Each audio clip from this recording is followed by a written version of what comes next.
afternoon. Today is the 6th of April and this is part 2 of a slightly Shambolic shuffle around the Classic Car Sunday Departure Lounge at Alton. It's the first event of the year and it is absolutely packed here. I have to go to so I can find like other cars in different display because I think the display area is actually full. They've got some outside somewhere. Anyway, we're going to start off with this Fiesta RS Turbo 1991 registration, Reading plate. It's in really nice condition. The RS Turbos were made for a short period before they went to the RS 1800s later on, which produced about the same power, but they had a normally aspirated engine. It's very nice indeed. Correct wheels too. More Fords here, of course. Mark 1 Escort Mexico 600 GT. Is this a real Mexico or not? I don't know.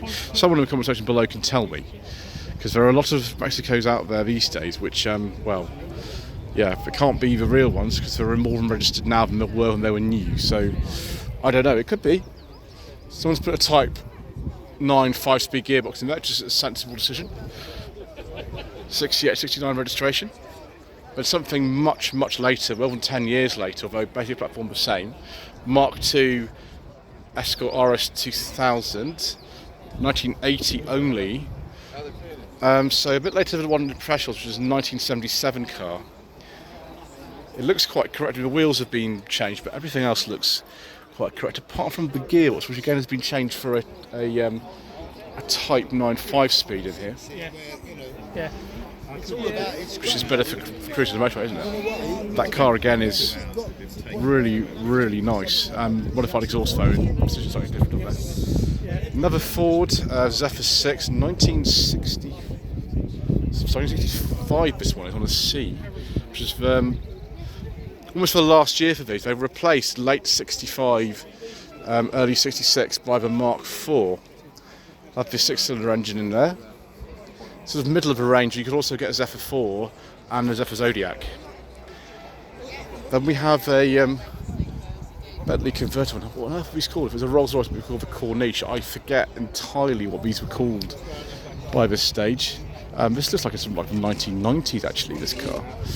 Oh my gosh, viewers, it's beige leather interior with wooden piping.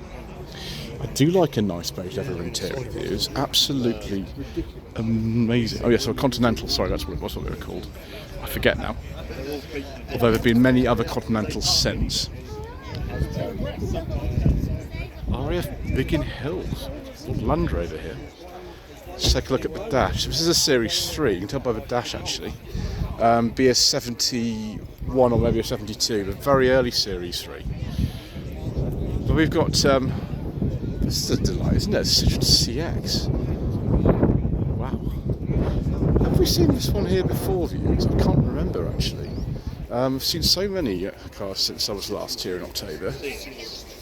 CX-20, okay. With presumably a 2-litre engine. And a Hudson Hornet is in, what's his name? The chap from Cars, Paul Newman. Paul Newman's character in Cars, Hudson Hornet from the early 50s. Look at the size of this thing. It's absolutely huge. Wow. Some funny windscreen wiper action going on as well. The area. Mark II Escort 2-door again, going up in value as we're walking around. With lots and lots of Sibby headlamps, spotlights those are. Pinto power, yes indeed. I don't know if that's a sport or what, I don't know actually. Someone in the comment section below can tell me. But another Mark II Zephyr Zodiac. I reckon again we've been modified, haven't we? Yes, I think so. Local plate Riviera BP was on Portsmouth plate. We got this, I think this is a South African imported Cortina, 2-door, 1981-82 on an X. Seen this many times before actually. This one has a 2-litre engine in it. I think it's been enlarged actually out to 2.1 litres. Capri 3-litre S, 78-79 registration. It's very similar to the one used in Martin Shaw and the sort of last two series of professionals. There was Oyster Gold and Solar Gold. I can never remember which way they were around. Apart from the wheels, it's very similar. It's got the colour check interior in there. And then another Mark IV Cortina. See Mr. Brisbane's brown one. Now here's another one. I think this is a low specification one. It's not a gear or anything. I think it's African import 2 to GL. The plate always nothing to do with the age of the car. It's sort of earlier. I've had a very, very nice Sierra XR 4x4 8586 plate. This is absolutely delicious. I prefer a gear personally for one of these, but that is still absolutely brilliant with the Cologne V6 engine in it as well. Not entirely standard, very slightly modified, but brilliant. Then a Ford Consul Classic. They made both 2 and 4 door Consul Classics, and of course you get the Consul Capri as well. That is very nice Bournemouth plate on that, LJ. Then a Mark V Taunus. This is the German version of the Cortina. Someone's actually changed the wing on the door on here, so we probably had a bit of, well, either rust or someone's had an accident or something. It looks kind of alright like that though, because the wings actually match on either side. So 1981-82 registration, and then another Mustang, an E registration this time, 1967. That's it's looking good, viewers. And then another American pickup, Dodge D50. I don't think I've ever seen one of these before in my life. About 1980 this car is. Yeah, Dodge Ram.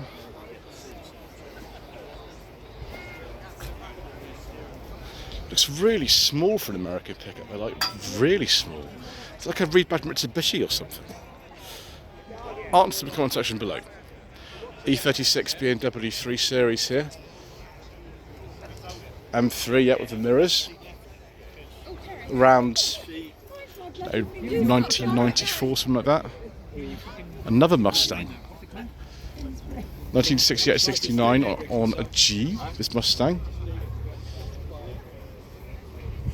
Some serious power going on there. Next up, Mitsubishi Lancer Evolution with some aftermarket wheels on it. Rally Art seat covers. Evolution 6, that'll be worth a lot of money now. At some point in the mid-90s, I forget exactly how they went now.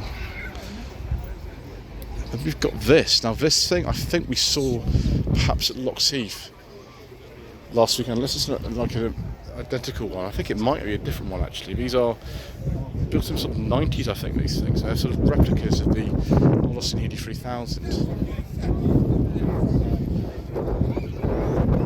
So we've got this thing here, another sort of hot rod type thing. Again with a massive V8 in it. Q plates, of course. And then Pontiac Silver Streak. I can guarantee you I've never seen one of these before in my life. Probably what, early to mid 40s? Something like that. But something a bit different here, a Morris 1300. This looks like a very early Mark III, but I could be wrong. 1971-72 registration. Still with strip speedo. Didn't actually say whether it's a Mark II or 3 on there. Gentleman's had this since 1998. Wow. Then we've got this MGC. Is this the same one we saw last weekend? If it is, then the chap who'd had it, the one that was at the other show, he'd had it since it was new. Could be. Can't remember now. I see so many cars, I can't remember everything. Sorry. So we've got. Let's get this right. The Prefect here.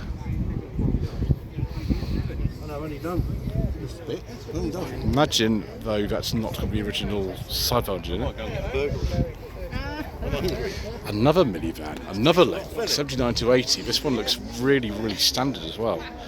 I don't fancy the vinyl seats on a hot day like today though. I think if you had shorts on you'd be sticking to those. So yeah, fortunately I don't have vinyl seats in my car, so we're okay. Wow. Then a Morgan. This would be from what, the 90s or something? Say +8. No, sorry, later than that, 2000s. A Mark III Cortina. This is 2000 GT or something. Imagine so. Yep, 172 plate. That's really, really nice as well. Volvo 1800E, I think this would be very, very late for this shape. The ES is out by this stage, so we'd be looking at a sort of 71, possibly 72. Yeah, it's sort of final iteration of this design. The ES was sort of like a three-door sporting estate, really, or hatch. Very nice, so. Something a little bit later, this MGB from 1979 to 80. Actually got the correct steering wheel here. Apparently, the steering wheel's worth quite a lot these days. Yeah, all interior is all correct for the time. I drove one of these. It was an 81 registered car a couple of years ago, and actually it was pretty good fun. They had a lot better brakes and they had a better sort of gearbox and thing at that stage. Chevy C10, 1966. Another one of these pickups. And a Ford Anglia. It could be a pop.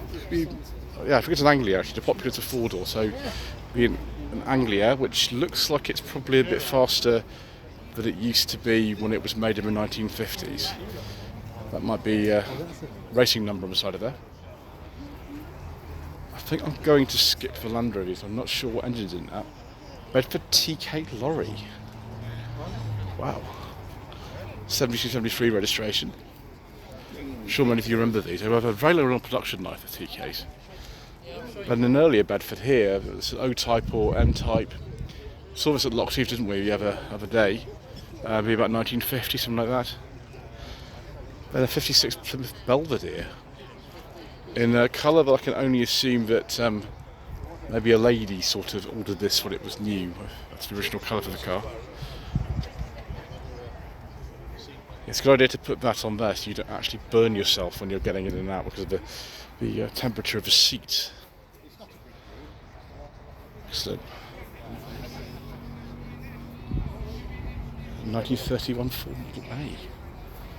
Don't see too many Model A's. You see the T's, but not the A's. It's very good. I see this is another Model A actually. With a dicky seat in the back.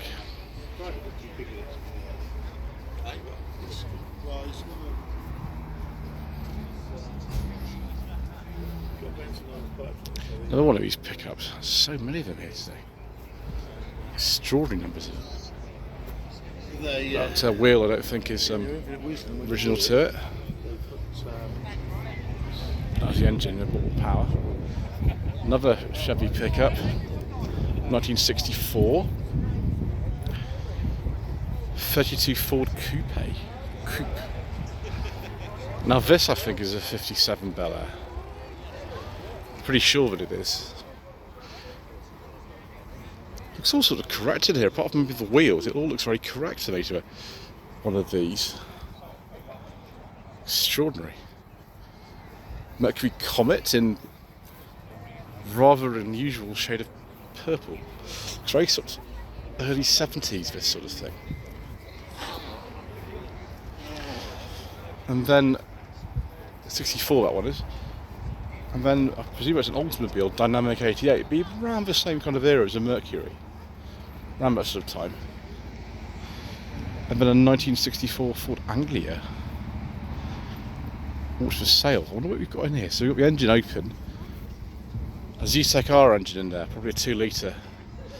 It's a sale, so call on 07730 534 958. As Mr. Bill from the Field Part says, must keep it yours. 1961 Morris Mini Minor Saloon. Late for the Mini Minor badged ones. They finished in 61. Not surprised he's trying to put a stop lock on there. My gosh, a Suzuki Samurai. 1994-1995 registration. Probably one of them built by Santana in Spain. This is left-hand drive. I don't know where that's come from. Very, very sort of basic little things, and you only get lap belts in the back, which is fine, I suppose. It's not really the most luxurious car. And if you're in the back, you sort of just hanging on for dear life, really, aren't you? Another Morgan. Ooh, Morgan with beige leather interior. I don't mind if I do, viewers. Very nice. Don't know what year it is. We've got a Northern Irish plate on there. But we do have a nice beige leather interior with wood. So all is right with the world. It's just a +4, this one. Another one of these 32 Fords. I don't think I've seen too many sort of together at one space before. Hello, Joseph. Hello. We would have found his Bentleys around here somewhere then. But we've got Anglia Estate. The Anglia Estate has a very normal looking sort of back end. I always think it looks like a car that was designed by two completely different people. I don't know if they designed the estates at the same time as the normal ones, because they just look very, very normal. Oh, Mazda MX-6, fantastic viewers. Very closely related to the Ford Probe, although very, very different styling. Some of the interiors were saying, well, it's only not the steering wheel. The steering looks really American, but it's a different steering wheel from the Probe. This one's a relatively early one, sort of 92, 93 on a K. One of these days I want to drive one of those years. We've got a 55 Cadillac Eldorado. Is that the sort of automatic dipping headlamp thing? I forget about that sort of thing now. And that's extraordinary, isn't it? The size of this. Wow, don't fall over. Don't fall over. Right, more pickups for you. This time another Ford in an extraordinary bright shade of orange. That is, that's pretty good. Everyone like me seems to have a little Bluetooth speaker in them because you can't be bothered to sort of try to wire up a stereo. Just use a Bluetooth speaker, which is absolutely fine, really. Ford V8 pickup. It's a bit like a V8 Pilot, isn't it?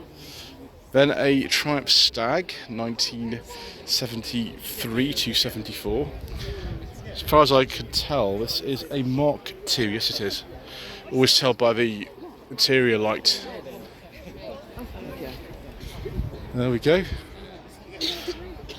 An Anglia, side valve Anglia, which presumably won't have a side valve in at all anymore. The rear seat has been ditched, so we can put some more space in for what looks very much like a dragster. I bet that's a little bit tricky on the motorway, this thing. Never mind. Goes very fast, doesn't it? Got this big handbrake lever as well for doing some, well, I don't know. A Marcos.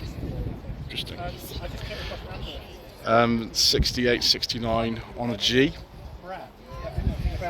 More I read about it, more I realised. So low off the floor. 1600 GT. I can't remember if it's a Ford engine or what. I don't remember with these. They had so many different engines in these cars. Then we have another MGB. This should have the rubber bumpers on it. It's not got those. It's been changed to chrome bumpers. Although actually, that's got the very late seats in it.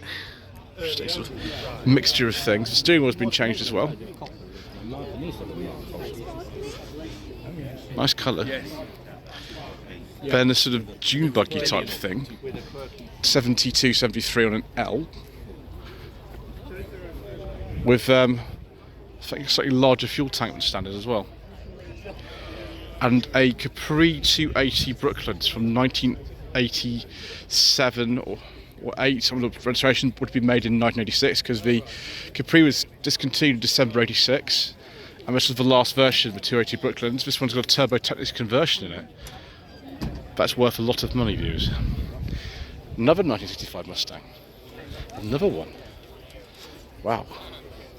260-inch engine. It's a classic combination, something like Goldfinger combination, isn't it? Sort of white with red interior. Hold on one second, dude. 788 Range Rover Vogue. I think it's a petrol. won't dwell on it too long of these because we don't know. Then a 106 GTI in this extraordinary colour. These came out, I think, 1996 of the facelift, and it's a 96-97 registration, so a relatively early one. With about 120 horsepower, these things. Great. Another similar to GTE. This will be with the Essex V6 in it.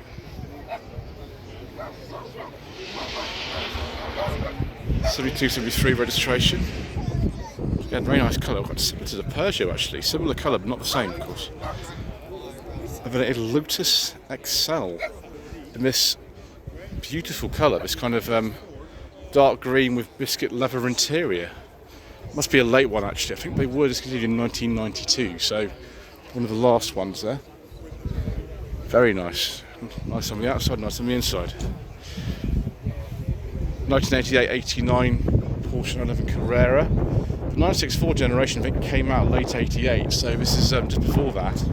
So quite a late one of these. I forget the model name for these now. Then we've got another Triumph Stag. This one is a 77, it's right at the end. We've still got original V8 in here. And we have a beige leather interior with wooden piping. Excellent, this was an automatic. That's what I'd like to see, very much so. Then Hillman Imp.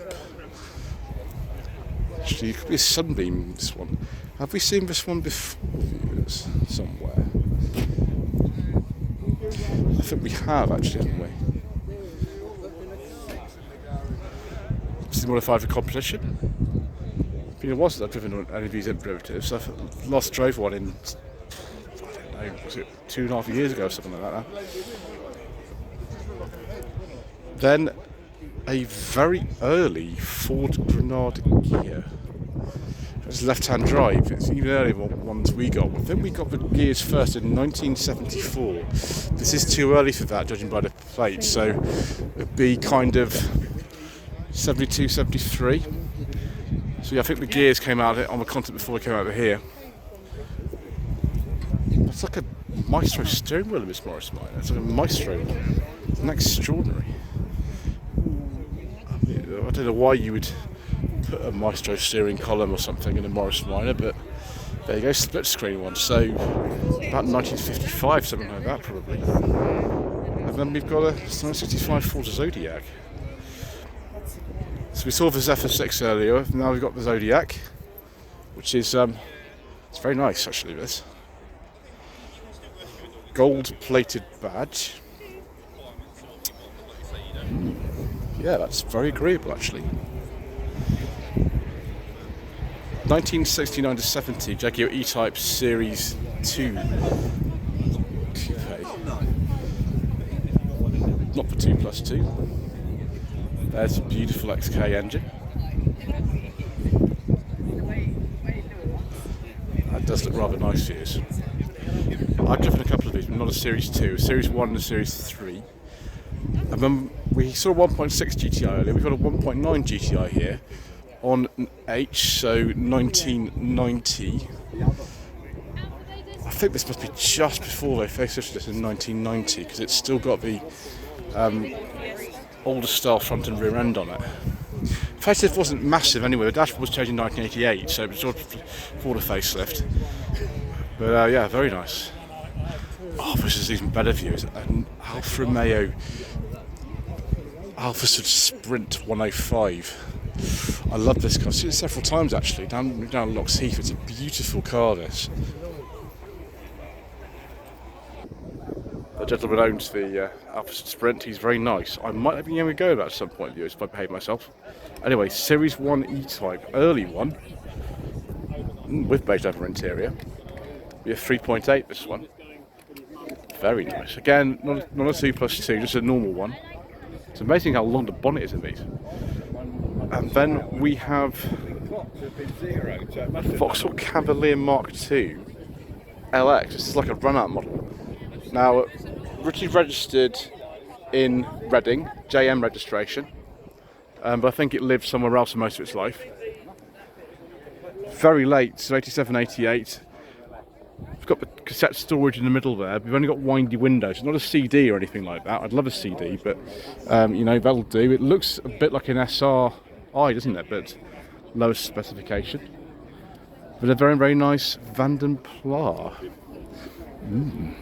It's probably a 3 litre rather than a 4 litre. Yeah, Princess 3 litres, about 1961. Another Morgan, 1972-73 registration. Imagine that's probably a 4-cylinder one, isn't it? Yeah, it's a +4. Little headlamp guards on it. Since I was last here in part 1, there's something else has arrived, which I do like very much. Triumph Toledo. Yes, please, viewers. Quite a late. My first in 76. This is like a 74-75 on an end. It's a 2-door. These are even more basic actually than the 4-door version that I filmed last year. It's actually really nice. They're actually quite nice to drive these. Compared with Dolomite, you've got a short tail on this. A bit like the old 1300. I'm showing a bit different. A current generation Mustang. Imagine it's a V8. Most of them in this country are. Next to, let's get this right, a Wolseley 1660 from 1965. That is quite a contrast, viewers. It just shows you the kind of variation that we have here at the event this afternoon. Then an SL 320, facelifted R129, with a beige leather interior and wood. Very nice. Yep, SL320, so definitely after 1994, I think they changed the badging. And we'll move on to something that's really rather valuable these days, a Mark II Volkswagen Golf GTI with big bumpers. Now an oak green 1990 one of these, 3-door, 16 valves, sold for £38,000 recently. Because it's a 5-door, I think this is just an 8 valve, it's worth a bit less than that, but it's still very, very nice. Mark 1 Capri with modifications. Again, that'll be a bit loud on the motorway, won't it? But who cares? Yeah, that's nice. So's the Golf. 91-92 plates, one of the last of them. 1965 Triumph TR4A with the independent rear suspension. VC plate, so perhaps registered by Triumph themselves down at Canley. We've got Unos. It's one of these ones with the biscuit interior, isn't it? No speakers in headrest though, head restraints. Gnarly steering wheel though. It's quite nice, isn't it? It's quite a nice car, really. Early one, 1990-1991 registration. And then another Mark II Escort. This one's got a 2.1 engine in it. 72-73 on an L. Yeah, 2100 GT. So not standard at all, but never mind, that's fine. Then another Corvette. 1980-81 registration, C3 with the L88 engine. Yes. See the fiberglass weaver there as well, actually, at the moment. Middlesex RS Owners Club. Those Escort Cosworth wheels on this. Anyway, Escort RS Turbo, 1986-87 registration, with maximum of 305 horsepower. So we might have some engine work that's been carried out in that. Very nice. Let's finish this part on this Chevy pickup from 1959. Chevrolet Apache. Brilliant. We like that, viewers, but there's something we just caught in the camera we'll see in part 3 that we like even more. Anyway, thank you ever so much indeed once again for watching. Please don't forget to subscribe to the channel, like this video, comment below, and we shall see you again very soon for some more incorrect information.